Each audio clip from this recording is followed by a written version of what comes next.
आई हम बनेलहुँ हाँ एकदम सिंपल टेस्टी आलू के चोखा। तो आलू हम उबाल लेलहुँ हाँ। आब एहिके हम एहिमे प्याज कटलहुँ हाँ। एहिमे प्याज के हम भूजै छी। लोहिया में तेल दऽ देलिए।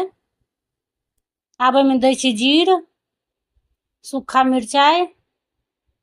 अब एहिके जरऽ दै छै फोरन के। अब प्याज के भूज दै छियै। आ प्याज के भूजब खूब बढ़िया से। गैस कम कऽ देबै, नहीं तऽ की हैत प्याज कच्चे रह जायत आ भुजात नहीं नीक सँ। इमहर आलू के हम छील लै छी। अब गुड़ दै छी सबटा आलू के। खूब बढ़िया से गुड़ लेबै के। अब एहिमे प्याज भुजा गेल। देखो प्याज कते नीक भुजायल है। एकदम कड़ा कड़ा भुजायल है, कच्चा प्याज लगितो नहीं छै देखऽ में। उधर खूब बढ़िया से प्याज के भूज देबै। आब एहिके निकालि दै छियै। आब एहिमे नून दै छियै। अब एहिके बढ़िया से मिला देबै। ई देखियो देखऽ में छै सिंपल, लेकिन खाय में बढ़िया लागत। ई दालि भात सन्ना खायब बहुत नीक लागत। कहियो ई खराबी नहीं कऽ सकैया। एकदम सिंपल खाना भेल। एके खूब बढ़िया से गुड़ देबै।